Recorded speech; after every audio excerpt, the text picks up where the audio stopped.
Campina Grande, terça-feira, 23 de janeiro.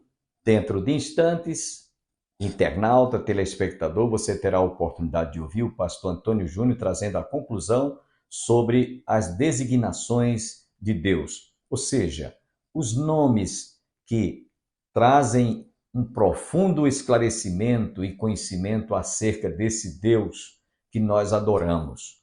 Muitas pessoas falam, clamam, buscam, invocam esse Deus, mas não conhecem as designações atribuídas aos seus nomes. Ele é onisciente, ele é onipresente, ele é onipotente, ele é um Pai cheio de terno amor e misericórdia, longânimo, assaz, benigno, e que se preocupa com cada um de nós, cuida de cada um dos seus servos, ou dos seus filhos, ou das suas criaturas. Portanto, é isso que você vai ouvir logo mais o pastor Antônio Júnior trazendo essa explanação bíblica. Ouviremos também ainda ao término deste programa uma belíssima música interpretada pela cantora Denise, ela que é uma cantora que já esteve em nossa igreja várias vezes e ela estará louvando a Deus dentro de instantes. Quero, sem perda de tempo, deixá-los com o pastor Antônio Júnior. Nos aguarde.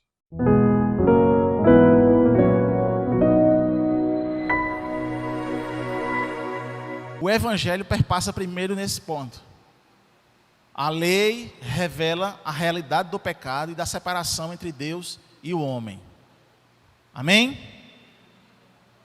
Essa é uma realidade. A lei diz isso. E vai demonstrar então a necessidade de uma justiça ou da justiça divina ser satisfeita. Espera pela redenção. A revelação da lei cria a expectativa do cumprimento da promessa divina de redenção e justificação pela graça mediante a fé. E aqui está o cerne da questão. Nós só seremos justificados mediante a graça, melhor, pela graça mediante a fé. Nós só seremos justificados pela ação de Deus gratuita, sem merecimento, sem que você fizesse alguma coisa para tocar o coração de Deus e Deus viesse a se voltar para você. Não, definitivamente a divindade, pela sua ira e justiça santa, ela rejeita a humanidade, porque ela ofende a Deus o tempo todo. Por isso, cuidado com essa ideia que povoa a nossa mente, de que uma pessoa ela é bonzinha, ela não fuma, ela não bebe, ela não trai, ela é cumpridora dos seus deveres, ela paga os seus impostos, ela trabalha direitinho, ela é um bom pai, ela é uma boa mãe, tal, e você pensar que essa pessoa é salva. E isso não justifica ninguém. No tribunal de Deus, um bandido e essa pessoa será condenada da mesma forma. No tribunal de Deus, essa pessoa será condenada da mesma forma. Ou melhor, já estão condenados. O que vai se processar é apenas a passagem para o inferno. Socialmente há uma diferença. Lógico. É claro que você quer uma pessoa boa perto de você do que um bandido. Sim ou não? Mas no juízo não há diferença, irmãos. Não há diferença. No juízo não há diferença. Porque se eu disser que no juízo haverá uma diferença para essa pessoa que foi boa, de boas obras, eu nego todo o Evangelho. Então por isso que eu trouxe a justificação pela graça mediante a fé, para nós estudarmos mais uma vez essa manhã, para que a gente tenha noção mais enfática, de novo, do que é o Evangelho frente às seitas e às heresias. Conclusão: na justiça de Deus, a revelação da lei aponta para Jesus Cristo, o Salvador e cumpridor de toda a justiça. Então, se há uma lacuna para o cumprimento daquilo que Deus quer, para satisfazer a Deus, eu não vou cumprir em mim mesmo, mas eu vou cumprir porque Cristo cumpriu. Ou seja, estando em Cristo. Definitivamente. Quem está em Cristo Jesus cumpriu cabalmente as exigências de Deus. Porque quando Deus fizer o juízo, Ele não vai olhar você, mas Ele vai olhar o que Jesus fez na sua vida, ou o próprio Jesus. Isso nos leva a entender que a fé é esse meio de justificação. E a fé como meio de justificação é a confiança plena, sem dúvida, sem aresta. A justificação pela fé se baseia em confiar completamente na obra redentora de Cristo e não em esforços humanos. É por isso que o Evangelho o tempo todo ele vai apontar para a cruz, porque a cruz é o símbolo que de fato você foi justificado. A cruz é o símbolo que de fato Cristo satisfez Deus nas suas exigências. A cruz é de fato o símbolo da redenção.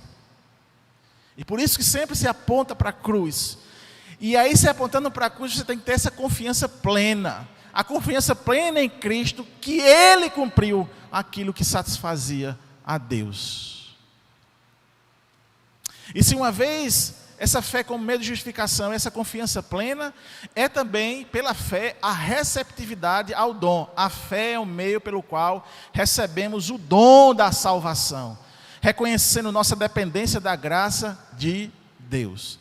Eu sei que há uma discussão teológica muito profunda sobre essa questão do dom, do recebimento, né? Como se dá esse recebimento do dom, por presciência, por predestinação, é uma discussão bem mais profunda, mas o fato para nós é que eu também creio.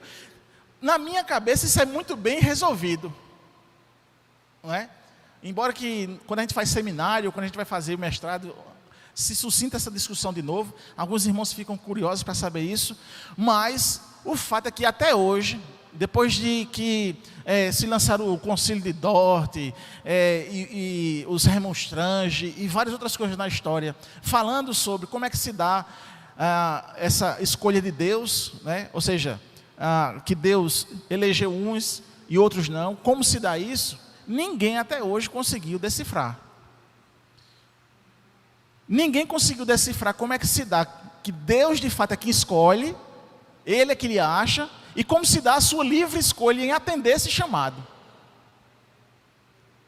Se você tiver um livro, ou um teólogo, que decifre isso, me mande, mas não tem não, nem procure, nem em inglês, nem em português, não tem.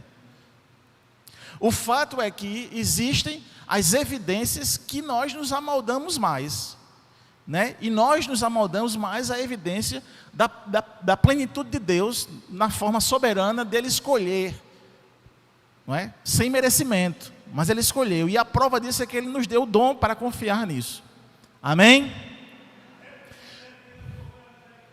Como é? Então as evidências, né, vão caminhando por isso. Quando eu olho para Ele, aí o amor, a misericórdia, a graça, a compaixão, não é? E quando eu olho para mim, miserável, pecador, necessito da graça, necessito da compaixão. Então na cabeça da gente fica muito bem resolvido, né? Se eu aceitei por presciência que Ele previu eu aceitar, ou se eu aceitei porque Ele predestinou para mim aceitar, amém, eu sou crente. Mas eu creio, eu acredito nas evidências da predestinação mesmo, irmão.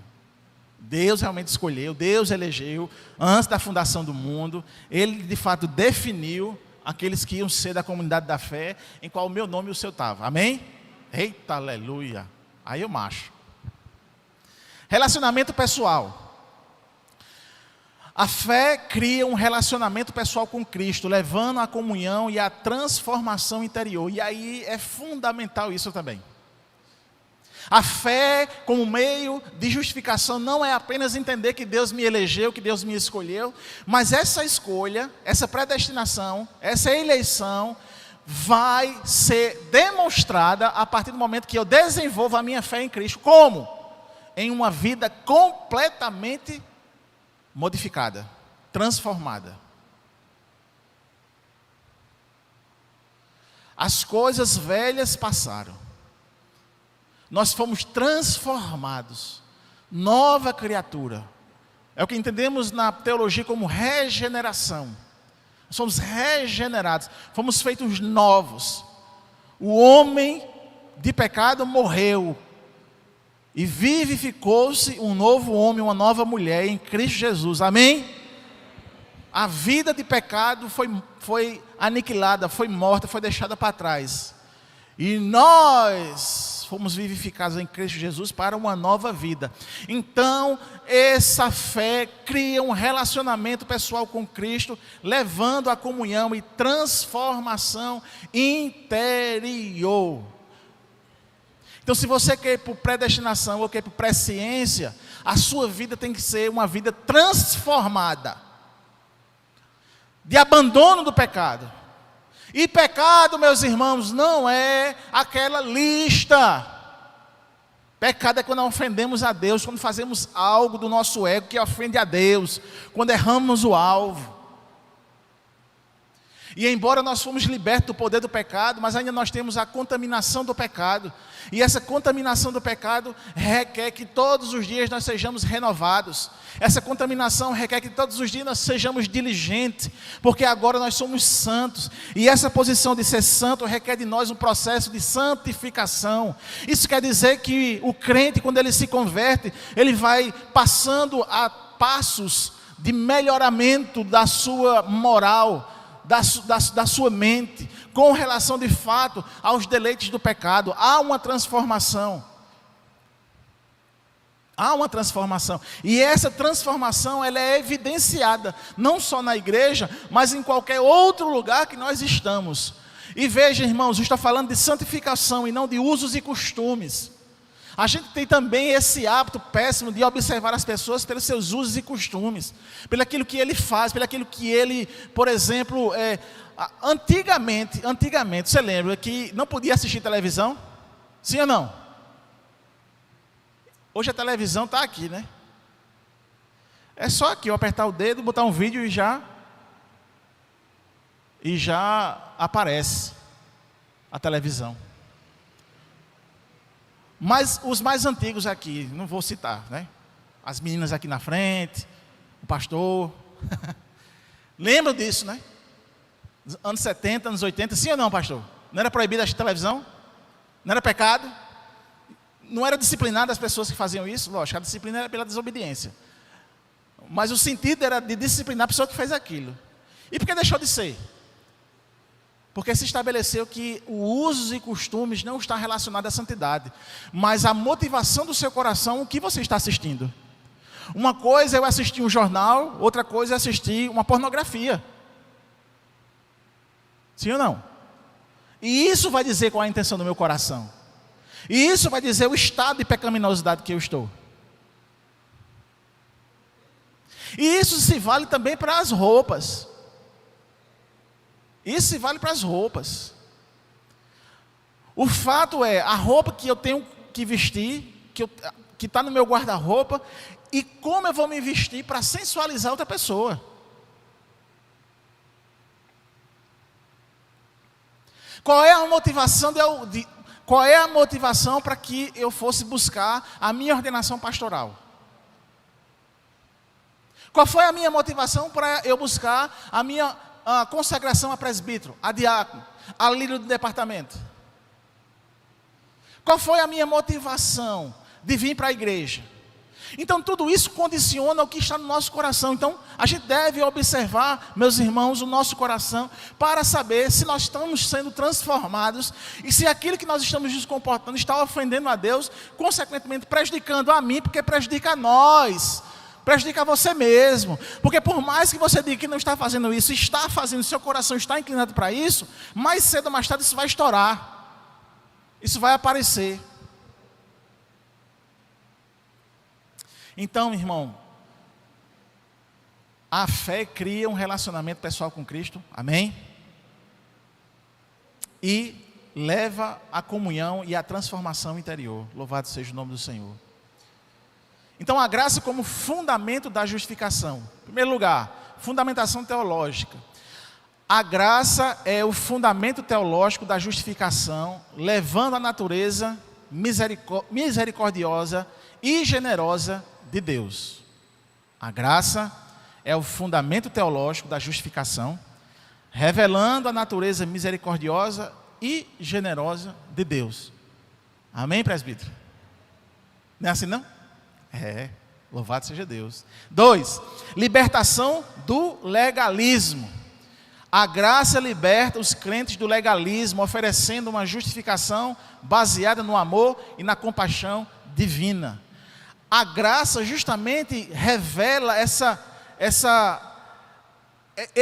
compreensão de que você não é salvo pelo que você faz e pelo seu comportamento. Você é salvo pela fé e pelos méritos de Cristo, mas isso fez com que o seu comportamento fosse transformado.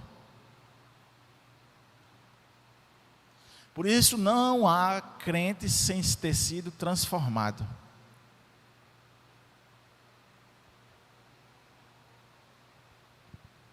Olha, a gente já está acostumado com isso, vou pincelar isso, mas é uma questão de instrução mesmo da igreja. Hoje, a nossa denominação, né, a gente está com um candidato para ser ordenado. 2.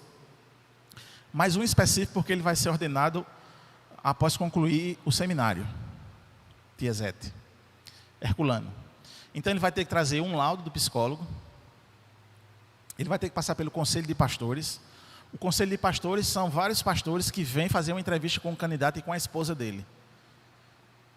E nesse conselho de pastores, eles perguntam até a intimidade do casal, porque se o casal não tiver tendo um relacionamento íntimo, não serve para ser pastor. Até isso eles avaliam. Se tiver no Serasa, se tiver devendo, não serve. Depois ele vai ter que fazer uma prova teológica com 50 questões. No meu tempo foi 100. Eu saí daquela prova, se nos desenhos fica saindo fumaça do ouvido, acho que a minha mente estava daquele jeito. 100 questões teológicas. Até questão de infralapsariano caiu. Aí, depois disso, se passar, né? Ele vai para a monografia. Aí tem que apresentar o trabalho monográfico, 40 páginas. Depois disso é que ele vai ser ordenado na igreja. Aí eu estou ordenado dessa forma, fui ordenado dessa forma. Vou para uma comunidade que o abençoado foi ordenado porque ele fala em línguas estranhas. Tem isso ou não, Genildo? Ele falou em línguas estranhas, foi ordenado. E para o público, ele é um pastor igual a mim. Do mesmo jeito. Então, existem ordenações pastorais aí a toque de caixa.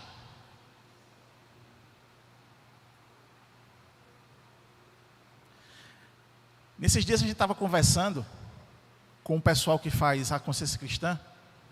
Aí um dos líderes disse assim, olha, diga, quando você estiver ao vivo, pode dizer o nome da sua igreja. Se você acha que sua igreja é uma igreja de uma comunidade saudável, pode dizer. Frente a tantas comunidades doentes, e que não são comunidades realmente evangélicas. E que o povo não sabe, porque não tem esses critérios que a gente aqui tem. O que eu quero dizer com isso, meus irmãos? É que hoje tem pastor para meia dúzia, para 2 dúzias, para tantos quantos. Paulo disse a Timóteo, vão nos últimos dias criarem líderes conforme a sua concupiscência, conforme a sua vontade. E está acontecendo naquela época, está acontecendo nos dias de hoje. E existe um líder aqui em Campina Grande, que ele mente, ele posta as coisas para difamar preletores da consciência cristã, e ele mente na difamação dele. Quando você lê os textos dele, ele está mentindo ali, mentindo. E quando as pessoas se reportam a ele, se reportam como quem? Pastor. Ele é um pastor de uma comunidade. Não tem ninguém na comunidade. Que inclusive nessa comunidade é aceito o casamento homoafetivo.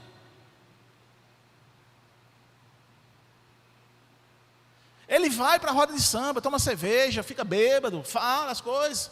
E é pastor. Está entendendo, meus irmãos? E aí um monte de gente segue, curte as mentiras dessa pessoa.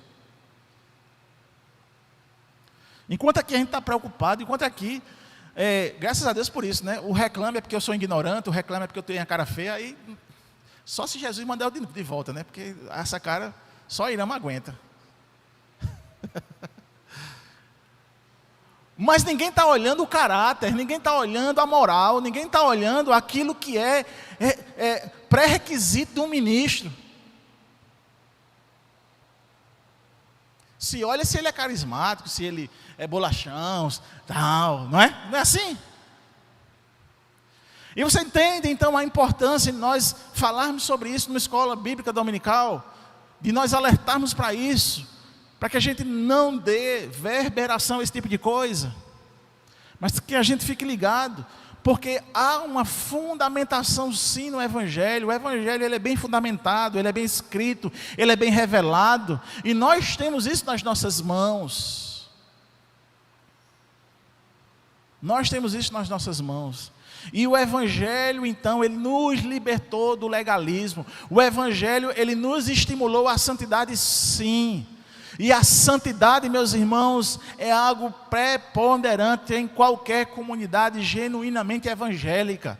Em qualquer comunidade em que se Cristo é a centralidade dela, há um reflexo dessa centralidade nessa comunidade, que é uma vida santa, é uma vida de desapego ao pecado, é uma vida de luta contra o pecado, é uma vida de despir do pecado.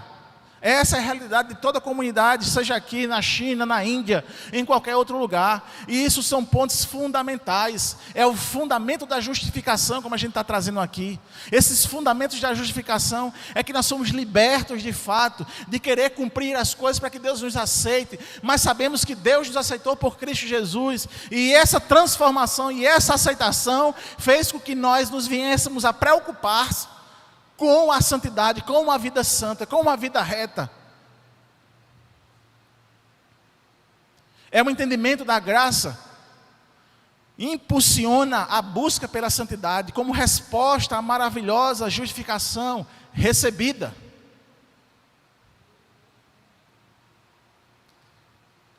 E aí vamos concluir com alguns pontos principais. Fé e obras. A fé em Cristo está intrinsecamente ligada à transformação moral e às boas obras como evidência da verdadeira justificação.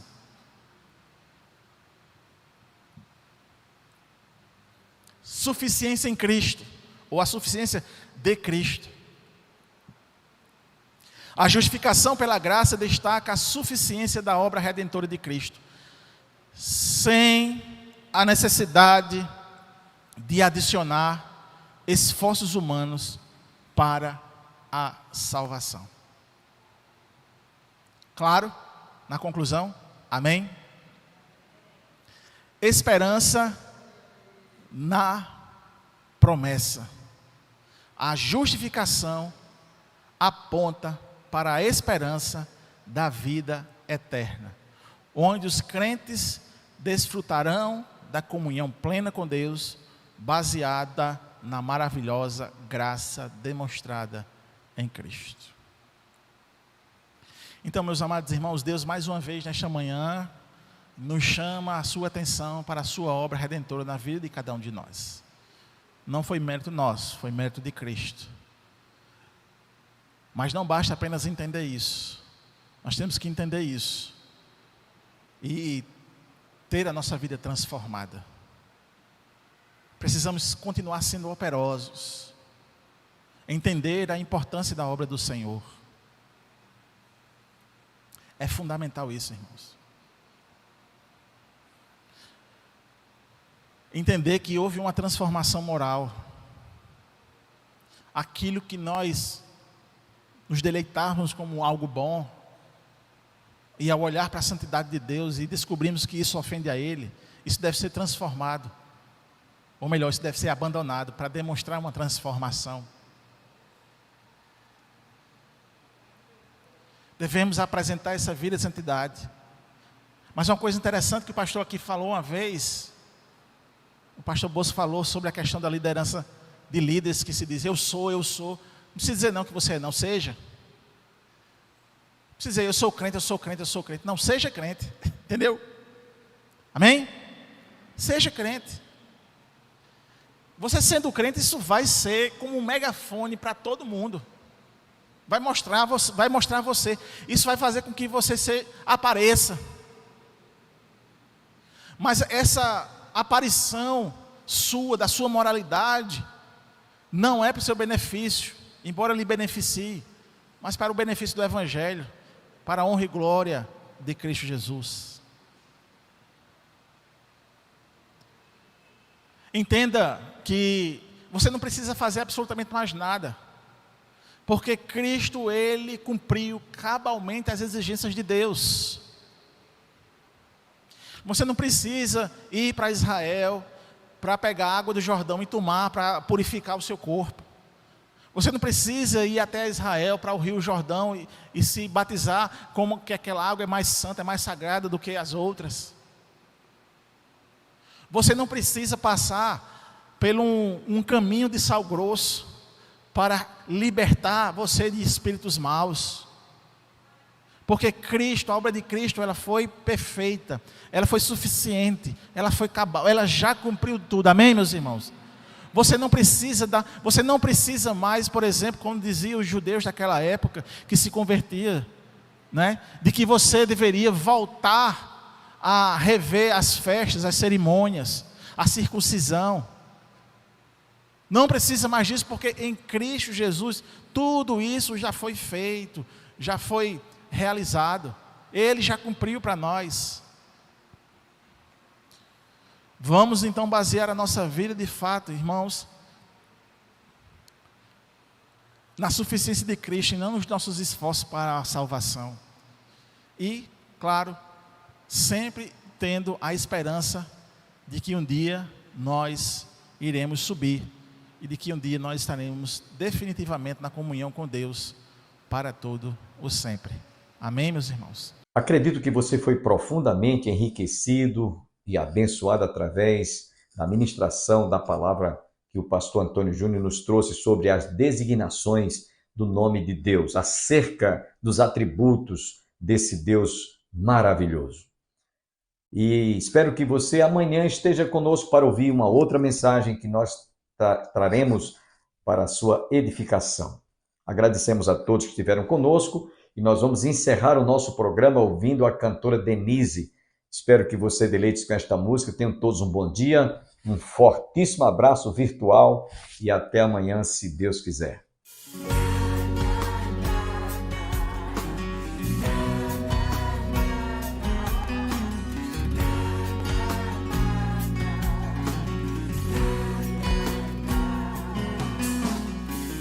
Não tenhas sobre ti um só cuidado, qualquer que seja, pois somente seria muito para ti. É meu, somente meu, todo o trabalho, e o teu trabalho é descansar em mim. É meu, somente meu, todo o trabalho,